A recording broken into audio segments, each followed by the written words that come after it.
네, 지금 관세 전쟁이 계속해서 시장을 움직이는 뉴스가 되고 있는 상황이죠. 오늘 아침에도 계속해서 전해드린 바와 마찬가지로 미국에서는 트럼프 대통령 철강 또 알루미늄에 추가 25% 관세를 예고하기도 했었습니다. 네, 우리도 지금 안심할 수 없는 상황이기 때문에 여러 가지 시장에서 반응이 나오고 있는데요. 오늘은 키움증권의 한지영 연구위원과 함께 증시와 관련된 얘기, 관세 영향 같이 나눠보겠습니다. 어서 오십시오. 네, 어서 오세요. 안녕하십니까. 네. 일단 따뜻한 감자, 뜨거운 감자인 철강 알루미늄 이야기부터 해보겠습니다. 장 시작 전부터 이야기가 나오면서 시장을 좀 흔들어대고 있는 것 같습니다. 그러니까요. 네. 알루미늄과 관련된 종목들은 그래도 또 예전처럼 쿼터제 하면은 우리는 괜찮을 것이다 라면서 오르기도 했는데 사실 상탄력이 좀 둔화가 됐어요. 그쵸. 철강주는 좀 하락하고 있는데 우리 업체에 미치는 영향은 어떻습니까? 일단은 한국은 전반적으로 미국의 FTA를 체결하다 보니까 전체적인 관세는 좀 제로에 가깝다라고 좀 보시면 될 것 같고, 철강이나 알루미늄은 예전에 이제 무역분쟁 때 협상을 할 때 그 70% 물량의 70%를 쿼터제로 제한해서 한국은 상대적으로 이번 트럼프 관세 발표에 좀 비껴 나가 있을 거다라는 생각을 하고 있습니다. 그렇지만 제 생각과는 달리 시장의 주가 반응을 보면은 어차피 순차적으로 다 관세를 매길 거고 자동차도 피할 수 없다라는 분위기가 조성이 되고 있는데 이것만 좀 알아주셨으면 좋겠어요. 네. 이 시간을 통해서도 말씀을 중간중간 드리겠지만 트럼프 관세는 저희가 2018년도처럼 방향성, 주요 기업들이나 코스피 지수 전반적인 방향성에 큰 훼손을 가하는 이벤트라기보다는 변동성만 유발하는 이벤트 정도로 저희가 받아들이시는 게 맞지 않나 이 말씀을 드리겠습니다. 변동성을 유발하는 이벤트 정도로만 생각하면 된다. 네, 그렇죠. 일단 변동성을 주의해야 된다는 말씀으로는 이해가 되고, 어쨌든 중국은 오늘부터 미국에 보복 관세를 부과를 합니다. 이제 미중 무역 전쟁이 어떻게 앞으로 진행되느냐에 따라서 시장 영향도 커질 텐데 본격적으로 2라운드가 시작된 거냐, 아니면 협상을 하기 위한 사실은 이번에 보복 관세를 부여한 품목들이 그렇게 미국에서 수입량이 많지 않다 이런 얘기도 나오긴 하거든요. 어떻게 해석하십니까? 그러니까 2라운드 시작된 건 맞는데 이들 간의 전쟁의 수위 자체가 이전에 비해서 좀 낮지 않나라고 보고 있고, 최근에 트럼프랑 시진핑이 이제 관계가 좋다 이런 뉴스 플로우들이 나오고 있는데, 그거는 어디까지나 개인적인 관계일 뿐이지 미국과 중국이라는 국가 간의 관점에서 봤을 때는 이들 간의 조기 극적인 타결, 조기 무역 협상 협의 이런 것도 좀 어렵다라고 좀 생각하고 있습니다. 그래서 어느 정도 장기화는 예상이 되지만 수위 자체는 이전 2018년도, 19년도처럼 서로 둘 중 하나는 이제 끝장을 보겠다 이런 식의 수위로는 저는 전개가 되지 않을 거다 이 말씀을 좀 드리겠습니다. 또 중국 역시 지금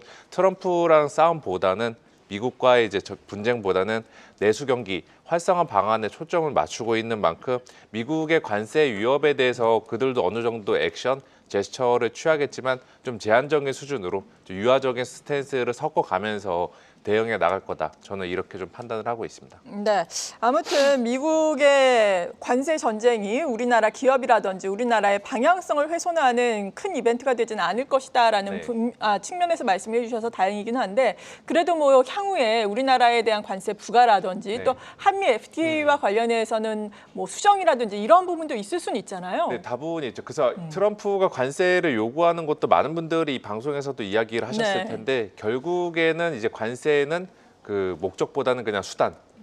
본인들이 원하는 협상 쪽 FTA를 포함해서 미국으로의 투자 유치 이거를 위한 협상의 수단이지 이게 관세 자체가 목적이 아닐 거다라고 좀 말씀을 드릴게요. 다만 이제 증시에서도 제가 변동성을 만들어낸다라고 말씀을 드렸는데, 사실상 변동성이 있는 것 자체만으로도 저희 투자자들 입장에서는 대응하기가 굉장히 어렵고 피곤하잖아요. 그래서 어떻게 보면 관세 리스크에서 상대적으로 조금 자유로운 소프트웨어나 서비스, 엔터 이런 쪽들로 저희가 포트폴리오의 비중을 일정 부분 가져가는 것도 이 변동성 장세에서 어느 정도 수익률 보전을 해줄 수 있지 않을까 이렇게 좀 생각도 해보고 있습니다. 올 한 해 내내 관세로 변동성이 클 거다 이렇게 보지는 않으실 거 아니에요? 그렇죠. 적어도 올해 상반기까지는 관세된 부분들 계속 있을 것 같다라고 보시면 될 것 같고, 관세 이슈가 조금 잠잠해지면은 이제 트럼프의 또 다른 이제 카드가 있죠. 감세 쪽에서도 좀 노이즈들이 나오지 않을까. 일단은 지금 그렇게 생각하고 있는 중입니다. 감세 쪽 노이즈라고 하면 미국 입장에서는 감세는 좋은 카드지 않습니까? 기업들. 노이즈라고 하시면 이제 부정적인 걸로 들려서 그쵸. 감세에는 뭘 조심해야 되는 겁니까? 감세 규모가 예상보다 크지 않을 거라는 거. 감세안이 이제 우리가 기대했던 것만큼 크기보다는 좀 수정안이 좀 제시되지 않을까. 네. 지금 미국에서도 도지 부서에서도 정부 인력 감축 공격적으로 하는 것도 궁극적으로는 이제 재원 마련, 미국 내 세수 확보인데 이 세수 확보가 그들의 계획대로 진행되지 않는 이상 트럼프가 애시당초 공약으로 제시했던 소득세이나 법인세이나 네. 이것들도 저희가 100을 기대했다면은 그것도 현실성 있게 뭐 50, 60 이 정도로 좀 축소되지 않을까. 여기와 관련된 이제 나중에 뉴스 플로우도 증시에 좀 노이즈가 될 거다. 이렇게 좀 말씀을 드릴게요. 상반기에는 관세 쪽을 저희가 변동성을 조심해야 되고 네. 하반기로 가면 이제 미국은 감세인데 네. 감세 규모가 예상보다 좀 적을 것. 이게 아마 증시엔 좀 노이즈가 될 수도 있다라는 말씀이세요. 네. 단기적으로 이번 주에 있을 이벤트를 좀 생각해 보고 싶은데 미국은 이제 물가지수 발표됩니다. 네. 주말 사이에 이제 미국의 1년 기대 인플레이션 네, 생각보다 너무 높게 나와서 시장은 조금 놀라는 분위기인데 네. 어떻게 물가지수는 나올 걸로 보십니까? 그 기대 인플레이션 높게 나온 거는 아마도 이제 소비자들도 트럼프 관세 이제 부과가 시작이 됐으니까 네네. 자국 내지 물가가 오르겠다. 그거를 미리 이제 불안감에 좀 기대 반영한 것 같다라고 저는 파악을 하고 있고요. 이번 물가 같은 경우도 컨센서스를 보면은 지난달에 비해서 크게 뭐 좋아지지 않을 거다. 일단 기대치는 내려놓은 상태입니다. 그런 상황 속에서 물가가 뭐 컨센에 부합하거나 당연한 이야기겠지만 컨센보다 하회하면은 시장은 안도할 수는 있을 텐데 네네. 저희가 1월 달에 생각했던 그런 안도감이 조금 나타나기 어렵다라고 좀 말씀을 드릴게요. 왜 그러냐면은 미국 소비자 물가 발표되는 시점이랑 트럼프가 이제 상호 관세 발표하는 시점이 좀 맞물리고 있고 동시에 그 상원에서 파월 의장의 이제 청문회가 진행될 예정인데 거기서도 이제 연준의 관세를 바라보는 시각들이 얼마나 변한지 또 그동안에는 관세에 대해서 말을 아꼈는데 여기에 대해서 어느 정도 좀 본인의 생각들을 드러낼 수 있는지 이것도 관건이어서 전체적으로 이번 주 같은 경우는 관세, 인플레이션 이 두 개가 증시의 좀 불확실성의 중심에 있을 거다. 이렇게 말씀을 드릴게요. 물론 데이터를 보면서 결정한다고 연준이 얘기를 했지만 그래도 연준의 금리 정책 방향성은 어떻게 될 걸로 보세요?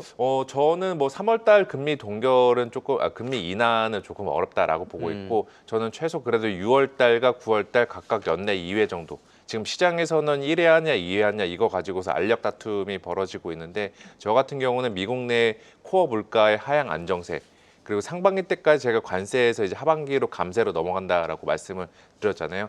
상반기 중에 시장이나 연준이나 주요 참여자들이 관세 불확실성을 좀 적응해 나가고 있는 구간에 있을 거기 때문에 그 적응이 어느 정도 끝나고 나는 그 시점이 저는 6월달 FOMC라고 보고 있습니다. 그래서 6월 FOMC 때 저는 금리 인하 가능하다라고 좀 말씀을 드릴게요. 네, 이렇게 관세에 대한 이슈가 최근에는 시장의 가장 뜨거운 감자로 부각이 된 가운데 앞으로는 또 말씀하신 것처럼 통화 정책에 대한 리스크도 시장에서 또 부각이 될 수가 있는 네. 상황이고 얼마 전에는 딥시크와 관련해서 시장에 또 출렁임이 있었잖아요. 하지만 뭐 소프트웨어라든지 이러한 부분은 관세 부과에서는 어느 정도 벗어난 점이 없지 않아 있기 때문에 이런 점은 긍정적이다라고 평가를 해주셨는데 네. AI와 관련해서도 지금 뭐 패러다임의 시프트라든지 변화가 어느 정도 있는 걸로 봐야 하는 건가요? 그렇다면? 네, 이 주가가 저는 이미 지금 말해주고 있지 않나라고 보고 있어요. 딥시크 사태 전후로 미국이나 우리나라 소프트웨어 업종들의 주가를 보면은 극명한 게 조금 엇갈리고 있죠. 네. 분위기가 달라졌다라는 점 감지가 되고 있고 오히려 HBM이나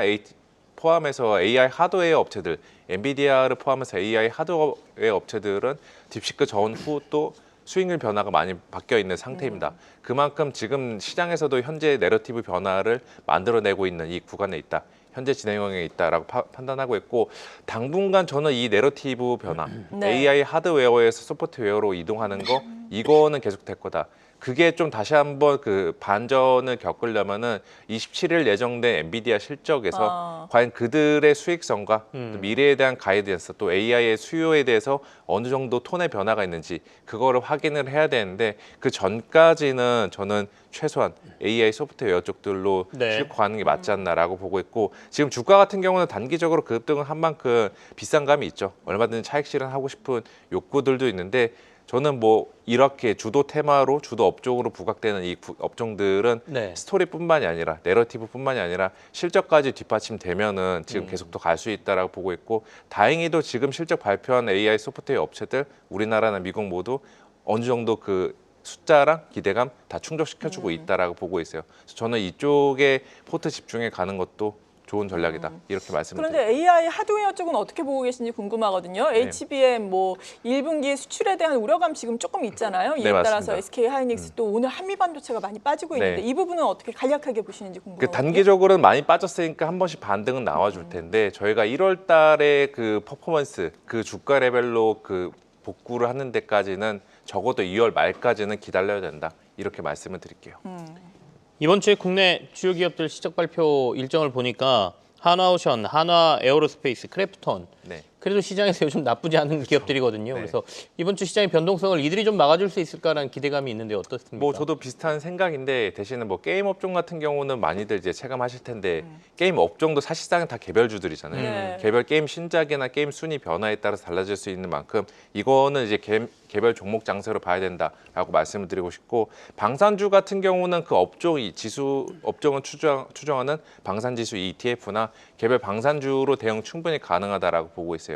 트럼프 시대에 저는 이 방산주 같은 경우는 구조적인 변화의 수혜를 누릴 수 있는 특히나 지정학적인 갈등은 트럼프 당선 이후에 계속해서 더 심화될 수 있는 만큼 그 과정에서 각국들의 무기 수요 증가, 우리나라 방산업체들의 수주 모멘텀 향상 네. 이것까지도 저는 충분히 가능하다라고 보고 있기 때문에 방산주 같은 경우는 뭐 비단 지금 시점뿐만이 아니라 트럼프 임기 내내 저희가 비중을 어느 정도 들고 가도 되는 업종이다. 이 말씀을 좀 드리고자 합니다. 네, 아무튼 뭐 이번 주에는 상호 관세 부과라든지 이러한 부분 때문에 관세 부과에 대한 노이즈는 말씀하신 것처럼 계속해서 이어질 텐데 얼마 전에 내신 리포트 보니까 또 과거 1기 행정부 때의 무역 분쟁 때와 지금의 상황과 또 분석을 해주신 게 있더라고요. 불확실성 측면에서 어떻습니까? 그렇죠. 이미 그 당시 때 불확실성, 그 무역 정책 불확실성 지수 같은 경우는 그 임계치라고 할 수 있는 1000포인트 선, 그냥 딱 이것만 기억해 주시면 될 것 같은데 1000포인트 선을 돌파하는데 한 1년 3개월 정도 걸렸죠. 근데 지금의 그 2기 때 들어서